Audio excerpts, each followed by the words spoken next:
Good questions. All right, thank you, Dr. Cummings. Follow that, Dr. Wingenbach. We've got Dr. Jerry Wingenbach. He's a professor in our department, focuses on international agriculture development and agricultural communications. He's going to talk to us a little bit about that other component, the partnerships with the private sector in your projects. Thank you, Kevin. I'm a bit of a visual learner, so I'm going to jot a few things on the board. And this is not actually for me. Know your niche. That's actually for the note taker of Dr. Cummings, because that's what he was talking about. I know she's a little slow on the uptake sometimes, so I'm trying to help her out there. Thank you. You still have 147 other words to write besides that. So Let's have a test, right? Everybody loves a test. Clint Eastwood, Seth Rogen, and what's the name of yours? What's the enterprise? Evaluation Enterprise. Eval. Let's go with that. What do they all three have in common? You all know who Clint Eastwood is, right? Yes. Does anyone know who Seth Rogen is? Young folks will say yes. Old folks are like, what? They all chug along. Let's call this dollars over here, and this is years. They all chug along, and then all of a sudden, they have a great idea, and they get paid. See that? And then that great idea leads to another one, and another one. And they might drop off after a while, but then they recreate their services, or their talent, or their expertise. Bill Gates developed, for you economists in here, we all know about the law of diminishing returns, right? One more unit of input results in one more unit of output until a certain point when one more unit of fertilizer actually burns corn, right? Law of diminishing returns. Bill Gates said, in computer technology, we're going to create the law of increasing returns.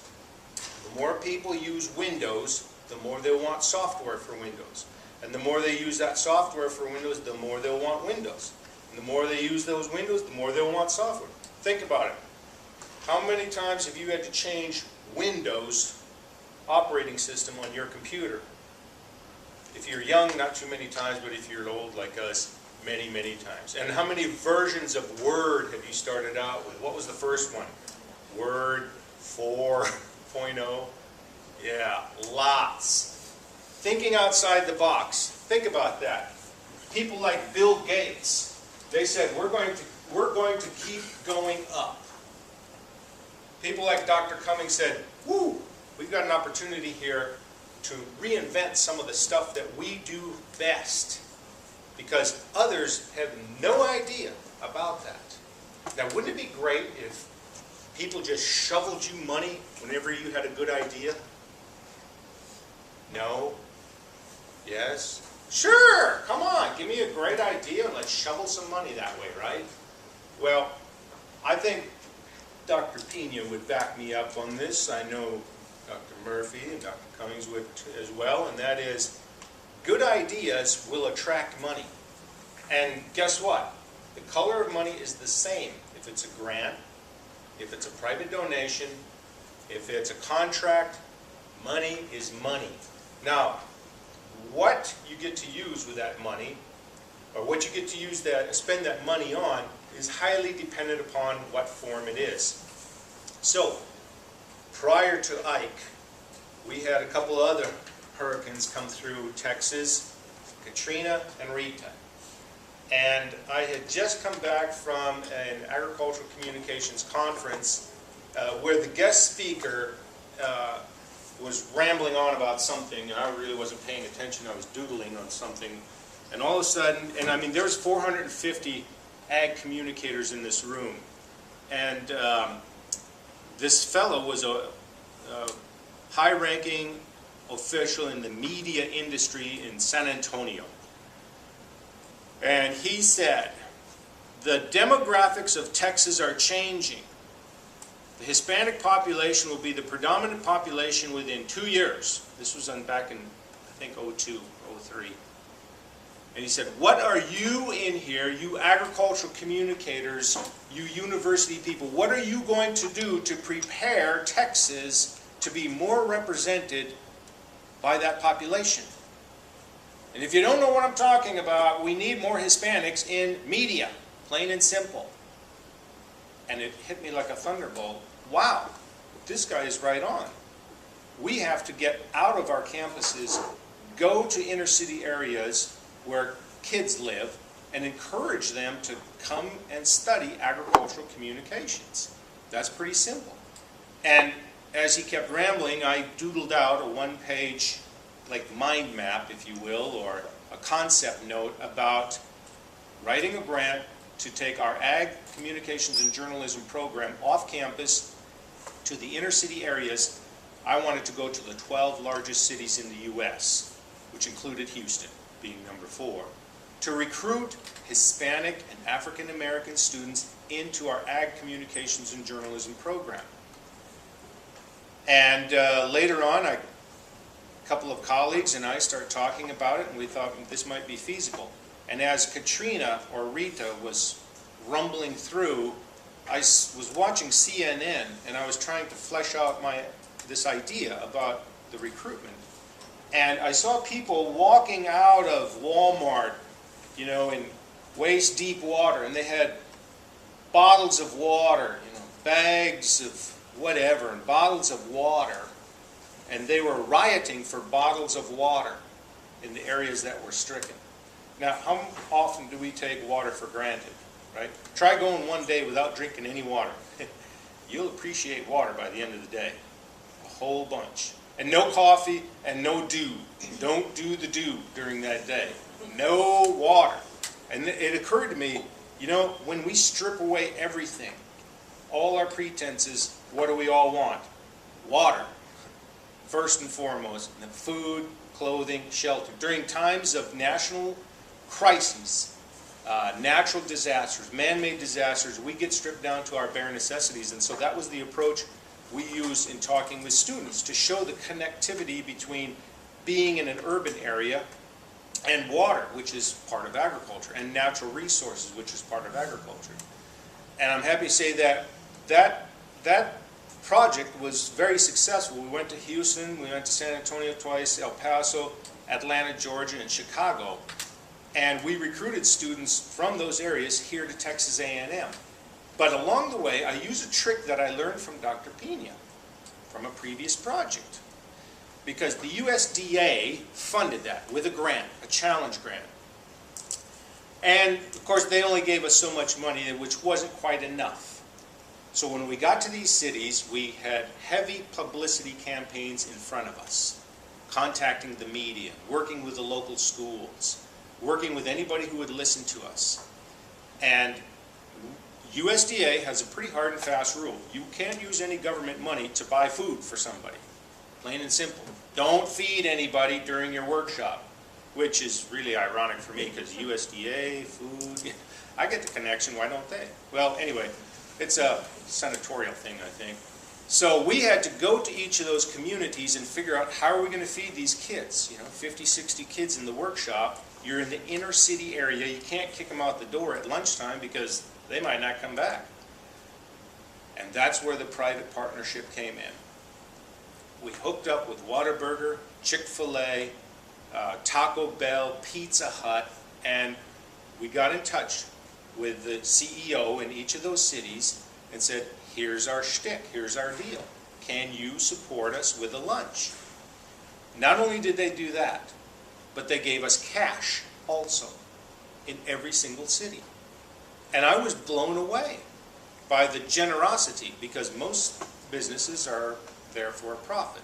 Yet also many of them, like Chipotle, as I came to find out, also have a social conscience program or something to that effect, where every month they give away a certain percentage of burritos. Pretty much all of them are fresh, but you know, they're still burritos. They're good, very good. Finding those sources. Now, I didn't know anybody at Chick-fil-A or Whataburger, which is the most disgusting hamburger on earth. But anyway, I didn't. Yeah. See, there you go. Just the way you like it. You can always tell the true Texans. See, I always say that. Man, I always get some riled up. You people. And so, what did we rely on? We relied on you, on Aggies, because we came to find out, for example, in Houston, at this time, we have a doctoral program that we participate in with Texas Tech University called Doc at a Distance. And several years ago, one of our students was in Houston, working for HEB. And so HEB was a very good partner for us. We said, look, let's take advantage of it. Let's try it here in Houston to find out if we can do this. And we contacted the student, and through HEB, not only did we get a tour then of HEB and help these students who for the first time were walking through HEB thinking about, yeah, that's agriculture. And, you know, all those fish, that's agriculture. And the bread, that's agriculture. And everything was agriculture for those students. But then to help them understand there's a marketing side. And our student in particular was working in phytosanitary standards and, you know, keeping HEB clean. And so they learned that, wow, chemistry can become a part of an ag-related career as well. And for the first time, they were really opening their eyes about all the possibilities in their own city that could be gained through study here at Texas A&M University. And so that private partnership was not just cash, and it was not just the fantastic meal that HEB served up for us, but it was also helping to educate another generation about the connection between our food and our water, which we take for granted way too often every single day, and help them understand that there's a career there also. The grocery world is a huge career for agriculture. And so those are some examples of the private partnerships that we've done in the past. Now, also I had one other, you know, if you're sitting here, you're a grad student saying, well, okay, that's good, but how am I going to fund XYZ in my program? And then I will tell you about a former student of mine, Balai Begashaw, who came from Ethiopia, went and got his master's in Harvard, and then came to Texas A&M for his PhD. And Balai was not shy about talking to anybody when he had a good idea. And he had several good ideas. And one of his ideas was to go back to Africa to conduct his dissertation research. And I said, that's fantastic, and I hope you can find the funds to do that. And in essence, he took his research proposal for his dissertation after his committee had signed off on it, and he made an executive summary out of that, 2-pager, in another format, not the format that we typically use. And he sent that to somebody he knew at Monsanto. And I thought, this guy's got moxie. Right, let's see where this goes. The next day, Monsanto called me and said, where do we send this check for $20,000 for Balai Begashaw to conduct his research? Excuse me? Yeah, we got his proposal. He faxed it to us. This is exactly what we're interested in. Biotechnology, communications. This is perfect. We have high interest in this. Where do we send the check? Nice. Balai used that money to go to Africa for an entire summer, collected data in 3 different countries. Easily done. So ask yourselves, how many people do I know in industry? Or do I know who have a connection to somebody in industry? Our most recent 2 examples, and then I'll shut up, are one in which, just as Dr. Cummings explained, sometimes things fall in your lap. And, we had the good fortune of meeting a couple of fellows from the Dallas area, a couple of retired Marine folks who have a sincere desire to increase communications, in particular health and rural education, rural health or rural living education plans throughout Africa. And they want to do it in the best means they know how, and that is via radio. Now, most of us don't even listen to the radio anymore, but when When you're in Africa, that is about the only medium you have to get news or to become educated when you're far away. And so a couple of new technologies have been developed that can actually send a radio signal much, much farther than ever was thought possible before. And so with one transmitter station and one minimal antenna, you can cover many, many countries. And this working group from Dallas met with people in our College of Education and explained the process that they'd like to see. They need somebody to develop curriculum to be hosted or to be broadcast on these radio shows. And fortunately for us, College of Education said, we don't do curriculum, and that's a crazy idea.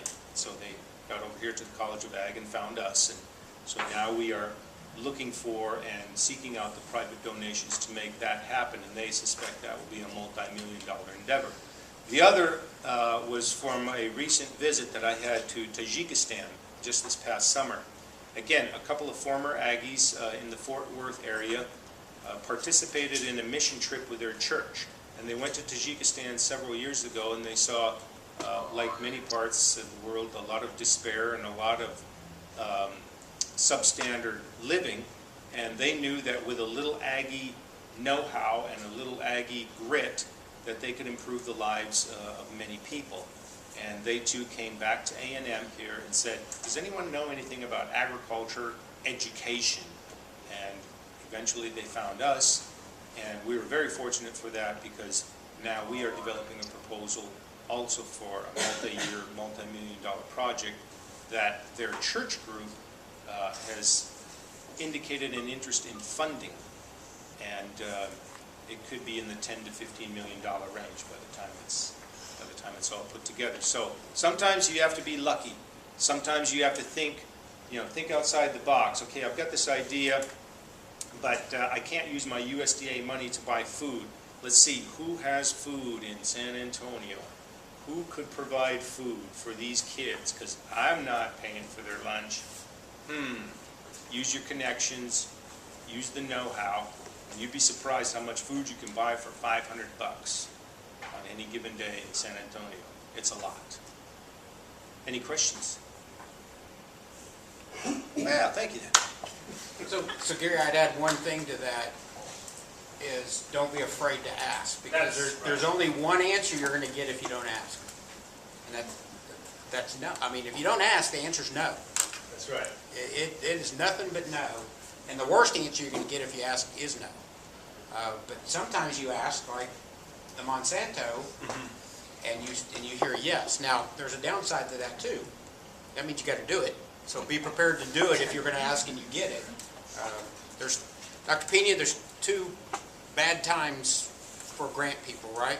It's when you apply for it and work so hard, and then when you get it and you realize, oh God, now we got to do it. Work to do. It's the nature of the business. So. All right, well, thank you to Dr. Wingenbach. And also, I think there's a question. A question. Oh, I was just going to have a comment. It's not a question. I was going to say I did a similar thing. I'm a graduate student in the department, and over the summer I did my research in Nigeria. And so I did a thing where I just typed up a one-page letter about what I was doing, and I went around to local businesses like Bryan in College Station and just asked if people were interested in funding my research project. And I got a scholarship that paid for part of it, but I was able to raise the rest of the money that way. And it's actually really cool, because now there's a lot of people that are like, okay, well, I want to know what your results are, and just kind of making connections that way. That is an excellent idea, as well as some of the more well-established community organizations like Lions Club, Elks Club,